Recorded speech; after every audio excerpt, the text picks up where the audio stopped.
हरे कृष्ण कृष्ण कृष्ण हरे हरे हरे राम राम राम हरे हरे। তাই দেখো সেই মূল মন্ত্র মহামন্ত্র আজ যে কত মধুর।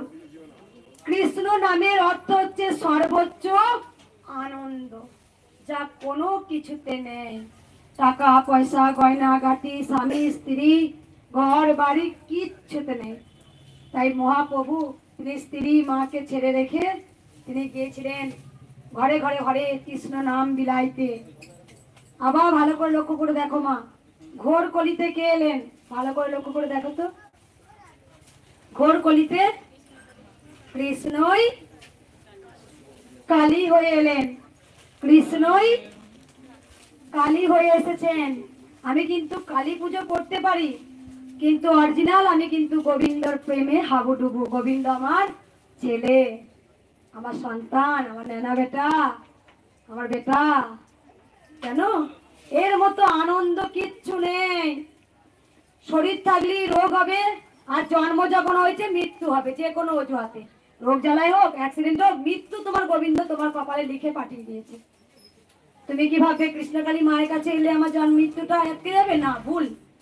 তোমাকে গোবিন্দ তো জন্ম মৃত্যু তোমাকে দিয়েই পাঠিয়ে দিয়েছে। ওই সময় ওই তারিখে তোমার জন্ম হবে, ওই সময় ওই তারিখে আবার তোমাকে নিয়ে নেব।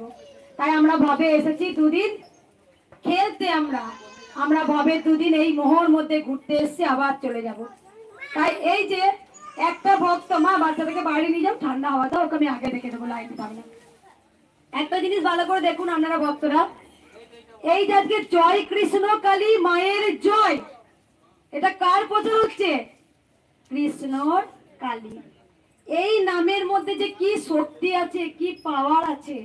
জয় কৃষ্ণ কালী মায়ের জয়, এই মন্ত্রটার মধ্যে অসম্ভব একটা শক্তি আছে।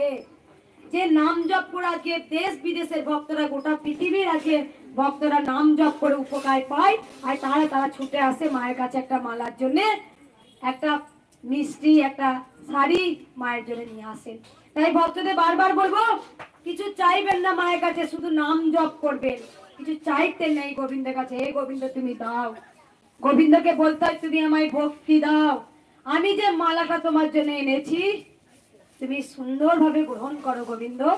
এই মালাটার জন্য আমার কোনো স্বার্থ নেই গোবিন্দ, তোমায় ভালোবেসেছি বলি আসতে পেরেছি, তুমি এনেছো বলেই আমি আসতে পেরেছি। তাই বারবার এই কথাটা বলতে শিখুন।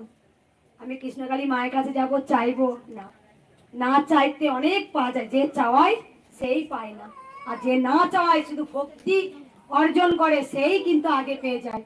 তাই বারবার ভক্তদের বলেছি কিচ্ছু চাইবে না, মায়ের নাম জপ করবে।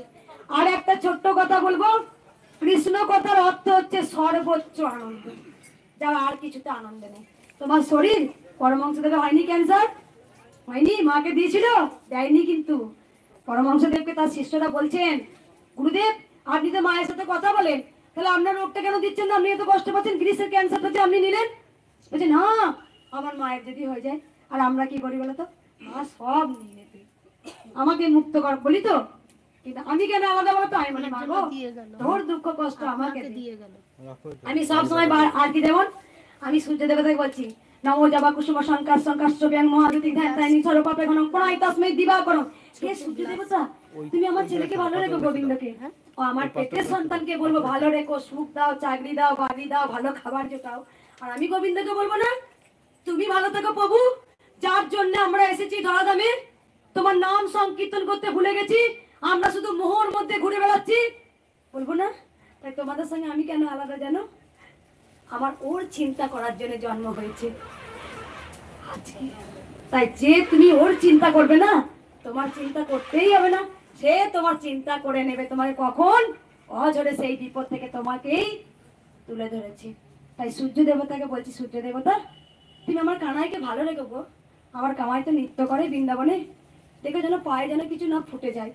আর আমি যখন আরতি করি আমি কিন্তু কোনোদিন বলি না আমায় দাও, আমার সন্তানে দাও। আমার আরতি করলে বলি যদি এতটুকু পুণ্য করি থাকি গোবিন্দ, সেই পুণ্যটা তুমি নাও গোবিন্দ। আমার যদি আয়ু যদি এতটা বাড়াও, আমার আয়ুটা তুমি নাও গোবিন্দ, আমার আয়ু আরো কমিয়ে দাও। কারণ তুমি ভালো থাকলে এই গোটা জগৎ সংসার ভালো থাকবে। কিন্তু আমরা তো কেউ বলি না। এটাকে বলতে জানতে হবে, তবেই তোমাকে গোবিন্দ দেবে অনেক অনেক। যখন জানো মা যখন এসেছিল, মা যখন স্বয়ং আমাকে বলছে আমি যাব তোর কাছে, কিন্তু আমি মা বলছি না না মা, আমি পারবো না, আমি হতভাগিনী, একটা মালা দিতে পারবো না, একটা ভালো দামি শাড়ি পরাতে পারিনি, একটা নুপুর পরাতে পারবো না। আজকে দেখো মায়ের লীলা, আজকে মালা জায়গা হয় না, একটা মালার জন্য কাঁদতাম। হে গোবিন্দ, সবাই তোকে কত সুন্দর মালা পরায় রে, কিন্তু আমি তোকে মালা পরাতে পারছি না, আমার বুক ফেটে যেত। তাই মায়ের জন্য যে চিন্তা করবে, সেই তার চিন্তা ঠিক লিখে রেখে দিয়েছে।